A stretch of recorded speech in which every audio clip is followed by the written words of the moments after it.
On March 14, 1999, a 48-year-old farmer named Tom Reichert stood in the back row of a Case IH equipment auction outside Watertown, South Dakota, staring at a tractor nobody else wanted. The machine was a 1989 Case IH 2096. Red paint faded to rust along the wheel wells. Hour meter reading, 9,247. The auctioneer's voice echoed across the gravel lot, calling out bids that barely moved. Tom's neighbors stood 20 feet away, arms crossed, shaking their heads. One of them leaned over and said it plain, "That thing's used up." Tom raised his hand at $22,000. The gavel fell. He wrote the check that afternoon and drove the 2096 home in silence, knowing what everyone thought, but not saying a word about what he knew. What he knew was this: he had $22,000 in cash and no ability to borrow more. What he didn't know was that 2 years later, the longest agricultural drought in South Dakota history would begin, and that the decision he made that day would determine whether his family kept farming or lost everything. If you value long-term thinking over short-term appearances, if you believe equipment decisions shape more than just harvest seasons, then this channel exists for you. These stories move slowly because consequences never arrive quickly. They unfold across decades, through droughts and debts and decisions that seemed small at the time, but never stopped mattering. Subscribe if you want to remember what farming actually costs when the bill comes due 20 years later. Tom Reichert grew up on the same land he still farmed in 1999. His father bought the place in 1954 with a handshake loan and a Case tractor that ran until 1971. Tom learned two things early. Machines were tools, not status symbols, and debt was something you avoided unless you had no choice. By 1999, Tom had been farming full-time for 26 years. He ran 1,400 acres of corn and soybeans with equipment he maintained himself.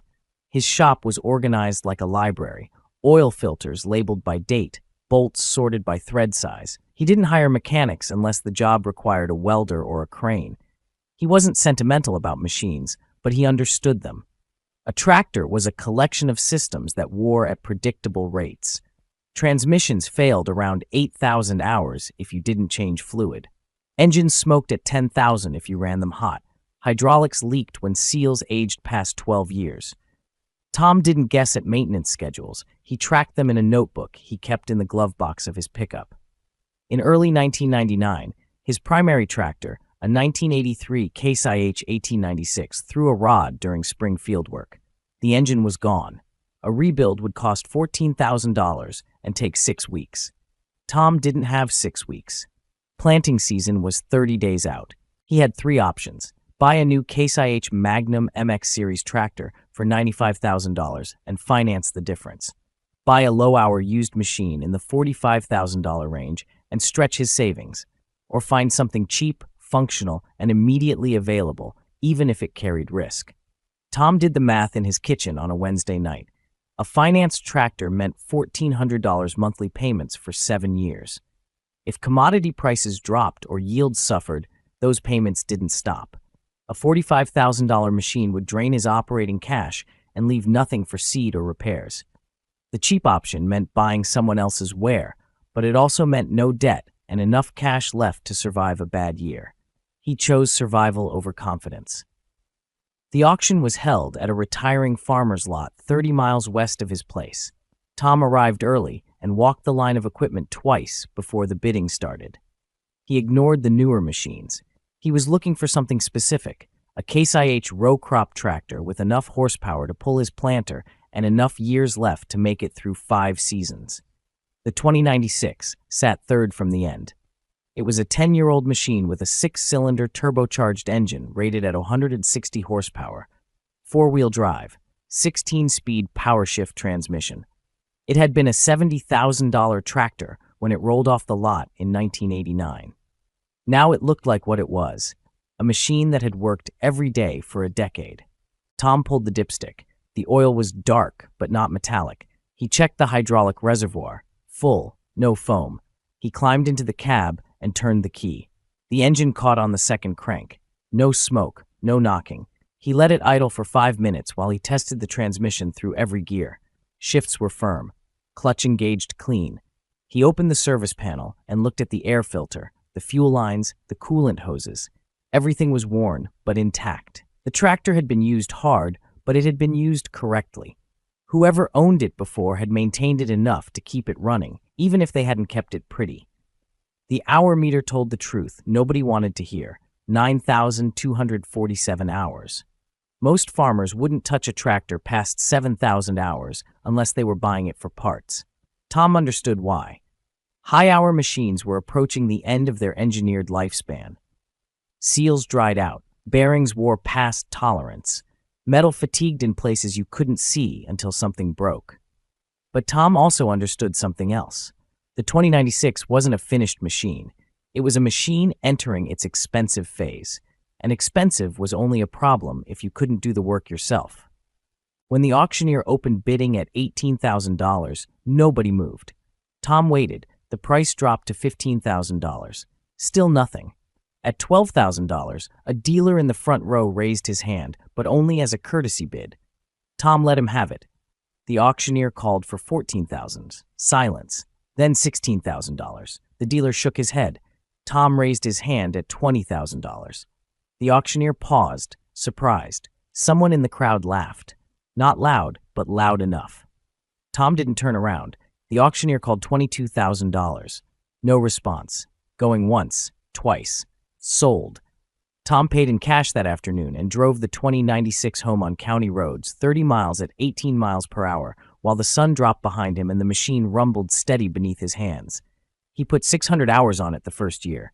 Planting, cultivating, light tillage. The tractor ran exactly as he expected. It burned oil at a rate of 1 quart per 40 hours, which meant the piston rings were worn but not failing. The transmission shifted hard when cold, which meant the clutch packs were glazed but still gripping. The hydraulics cycled slow under load, which meant the pump was losing pressure but not dead. None of this surprised him. He had bought a worn machine, and worn machines behaved predictably. What mattered was whether the wear was manageable or terminal. Tom's test was simple. If he could fix it in his shop with tools he already owned, the machine was still viable. If it required a dealer technician or a part he couldn't source, the machine was done. By the end of 1999, he had replaced the hydraulic pump, rebuilt the injector nozzles, and installed new seals in the rear axle. Total cost, $1,800 in parts. Total time, 46 hours across 5 weekends. The 2096 kept running. In the spring of 2000, Tom planted 1,400 acres in 17 days. The tractor never missed a shift. His neighbors planted in 12 days with newer machines, but Tom didn't care about speed. He cared about completion. The 2096 completed. Then the drought started. It didn't announce itself. There was no single day when the rain stopped. It was subtler than that. April 2001 brought 3 inches less moisture than normal. May brought 2 inches less. June brought nothing at all. By July, the topsoil had turned to dust and the subsoil had started to crack. Tom's corn grew to knee height and stopped. The beans sprouted thin and never filled out. By August, he knew the harvest would be a loss. The only question was how big. He combined what he could in late September. His yield came in at 41 bushels per acre on corn that should have made 160. The beans yielded 11 bushels per acre instead of 50. When he ran the numbers, his total revenue for the year was $63,000. His costs, seed, fuel, chemical, insurance, property taxes, came to $71,000. He lost $8,000 while farming in 2001. He covered it with savings. Then the drought continued. 2002 was worse. The rain didn't return. The soil didn't recover. Tom planted into dust and prayed for moisture that never came. His corn yielded 34 bushels per acre. His beans yielded 8. His revenue dropped to $48,000. His costs stayed the same. He lost $23,000. By the end of 2002, Tom had burned through half his cash reserves. He stopped buying anything that wasn't essential. No new tools, no equipment upgrades, no restaurant meals. He and his wife started eating venison. They hunted themselves, and vegetables they grew in a garden they watered with a hose. The 2096 kept running. Tom changed the oil every 100 hours instead of every 150. He greased the zerks twice a week instead of once. He replaced the fuel filters every season, whether they needed it or not. The tractor was old and tired, but it was also simple. It didn't have a computer. It didn't have emission sensors. It didn't have proprietary software that required a dealer login to troubleshoot. When something broke, Tom fixed it. When something wore out, he rebuilt it. The tractor became a constant in a situation where nothing else was constant. In 2003, the drought entered its third year. Tom's neighbors started selling equipment, not to upgrade, to survive. The first farm to go under was owned by a man named Carl Hendricks, who ran 2,100 acres 6 miles south of Tom's place. Carl had bought 2 new Case IH Magnum MX 270 tractors in 1998, financed at $105,000 each with 7-year notes. In 2001, when the drought hit, Carl's revenue collapsed, but his monthly payments didn't. He tried to refinance. The bank said no. He tried to sell the tractors. Nobody was buying. By June 2003, Carl was 4 months behind on his equipment loans and 2 months behind on his land mortgage. The bank foreclosed in August. Carl's tractors sold at auction for $58,000 each, less than half what he owed. The bank seized his land to cover the difference. Carl moved to Sioux Falls and took a job driving truck. He never farmed again. Tom heard about it from a feed supplier in town. He didn't say anything, but he thought about it for weeks afterward. Carl had made the decision everyone said was smart. He bought new, reliable equipment with modern technology and predictable performance. He financed it the way everyone financed it, through a bank that approved loans based on projected yields and stable commodity prices. Then the drought arrived, and the projections didn't matter anymore. Carl's tractors never broke down. They ran perfectly. But perfection didn't save him, because the problem wasn't the equipment. The problem was the debt. Tom's 2096 was 12 years old in 2003. The hour meter read 11,680. The engine burned a quart of oil every 30 hours now. The clutch slipped under heavy load. The front axle had developed a slow leak that Tom couldn't fully stop, so he just kept adding gear oil every other week. But the tractor was paid for. It had been paid for since the day he bought it.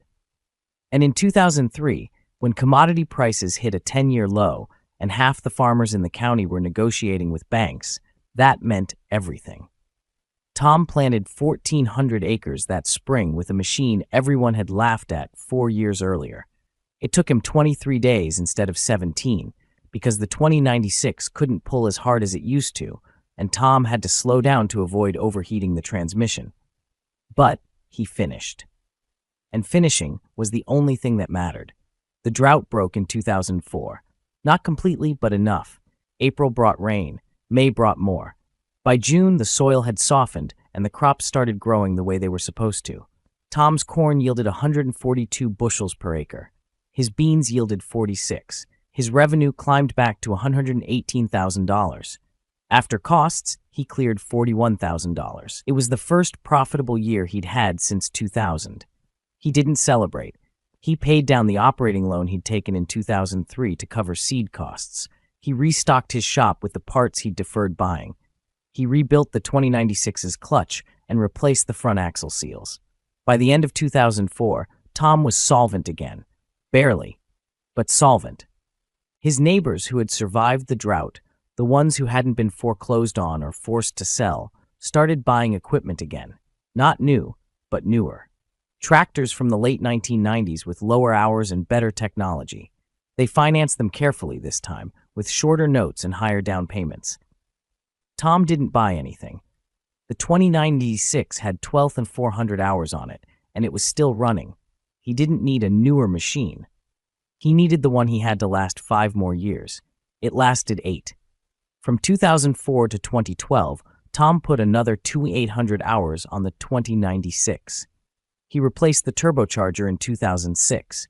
He rebuilt the transmission in 2008. He replaced the radiator, the alternator, the starter, and the air conditioning compressor. He welded cracks in the loader frame and patched holes in the fuel tank. The tractor was no longer the machine he'd bought in 1999. It was a collection of parts he'd installed himself, held together by maintenance schedules he refused to miss and repair skills he'd spent 30 years developing. By 2012, the hour meter read 15,200. The engine was burning a quart of oil every 20 hours. The hydraulics were slow even after he'd replaced the pump. The cab interior had worn through to bare metal in places where his boots had rubbed against the floor. Tom knew the tractor was approaching the end. Not today, not this season, but soon. Then his son came home. Jake Reichert was 29 years old in 2012. He'd left the farm after high school to study ag engineering at South Dakota State. He'd worked for a John Deere dealership in Brookings for 6 years, managing their precision agriculture program. He made $62,000 a year, had health insurance, and lived in a town with paved roads and grocery stores.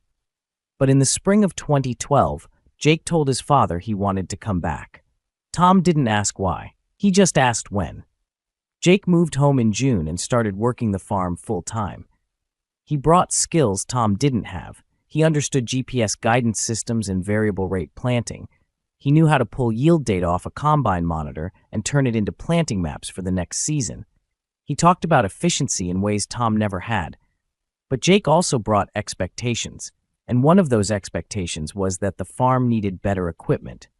The 2096 was 23 years old. It had no guidance system, no monitor, no cab suspension worth mentioning. It was loud, slow, and visibly worn. Jake didn't say it was embarrassing, but Tom could see it in the way his son looked at it. In August 2012, Jake proposed a plan. Sell the 2096 for parts. Trade in Tom's other tractor, a 1994 Case IH 7120 with 8,400 hours, and use the equity to finance a newer Case IH Magnum 225 with guidance-ready electronics. Monthly payment, $1,850 for 5 years. Tom listened. He didn't interrupt. When Jake finished, Tom asked one question. What happens if we have another drought? Jake said it wouldn't matter. Precision agriculture reduced input costs and improved yields. The new tractor would pay for itself in fuel savings and efficiency gains. The financing was structured to allow deferrals if revenue dropped. Tom didn't argue. He just said no. Jake didn't understand. He thought his father was being stubborn. He thought Tom was clinging to old equipment out of pride or nostalgia or fear of change. But Tom wasn't afraid of change. He was afraid of debt. Because he'd watched what debt did during the drought, and he knew that equipment payments didn't care how much rain fell. Jake stayed on the farm, but the conversation didn't end. It just went quiet. In 2013, Tom sold the 2096. Not because it was broken, because it was done. The hour meter read 15,680 when Tom listed it for sale in March. He didn't put it on an auction. He didn't call a dealer. He posted a handwritten notice on the bulletin board at the co-op in town. Case IH 2096, high hours runs $4,500. A farmer from 2 counties over called him the next day. The man ran a custom baling operation and needed a tractor for moving equipment between fields. He didn't care about hours. He cared about price. Tom met him at the farm on a Saturday morning. The man test drove the 2096 for 20 minutes, looked under the hood, kicked the tires, and handed Tom a check for $4,500. Tom signed the title and watched the man drive the tractor up onto a flatbed trailer. The 2096 disappeared down the gravel road, and Tom walked back to his shop without saying a word. He'd owned that machine for 14 years. It had pulled his planter through 3 droughts and kept his farm alive when half his neighbors lost theirs. It had cost him $22,000 in 1999 and another $18,000 in parts and repairs over the years. He'd sold it for $4,500. The math didn't look good on paper. But Tom didn't measure the machine in dollars. He measured it in survival. And by that measure, the 2096 had been worth every hour. Jake bought a Case IH Puma 185 in 2014. Not the Magnum he'd wanted, but a mid-range model with guidance and enough horsepower to handle the work. He financed $68,000 over 5 years. Monthly payment, $1,290. Tom didn't stop him. The farm was transitioning. Jake was taking over. Tom was 63 years old, and his back didn't handle 12-hour days the way it used to. The Puma was everything the 2096 wasn't. Quiet, smooth, fast. It had a suspended cab, LED lights, and a touchscreen monitor that displayed fuel economy in real time. Jake ran it with GPS auto steer, and planted 1,400 acres in 11 days. Tom watched from the shop. He didn't criticize, he just noticed. The Puma's monthly payment was $1,290. Over 5 years, that was $77,400. Add another $8,000 in annual maintenance, software updates, and extended warranties, and the true cost of the machine was over $115,000. The 2096 had cost Tom $40,000 total over 14 years. No payments, no software subscriptions, no dealer diagnostics. Tom didn't say any of this out loud. He just thought about it. And he wondered what would happen if the rain stopped again. In 2017, Jake paid off the Puma. The farm had 6 good years in a row. Yield stayed strong. Commodity prices stabilized. The equipment ran without major failures. Jake started talking about expanding, adding 600 acres, buying a second planter, running 2 tractors during peak season. Tom listened. He didn't argue, but he also didn't forget. He didn't forget the sound of the auctioneer's gavel in 2003 when Carl Hendrick's farm was sold off piece by piece. He didn't forget the foreclosure notices that showed up in mailboxes across the county during the drought. He didn't forget the way new tractors looked sitting on dealer lots with bank-owned signs in the windows. And he didn't forget the 2096, the machine everyone laughed at. The tractor that wasn't supposed to last 5 years, let alone 14. Tom was 66 years old now. He didn't farm full-time anymore. He helped during planting and harvest, but Jake ran the operation. The farm was Jake's future, not his. But Tom still kept a notebook in his pickup, and in that notebook, on a page dated March 14, 1991 line, bought the 2096, $22,000. Nobody thought it would last. It lasted long enough. In the summer of 2023, Tom and Jake drove past an equipment auction outside Watertown. It was the same lot where Tom had bought the 2096 24 years earlier. They slowed down to watch. Rows of tractors, combines, planters, all of it late-model equipment, all of it being sold because someone couldn't make the payments. Jake didn't say anything, but Tom saw him looking. Tom didn't say anything either.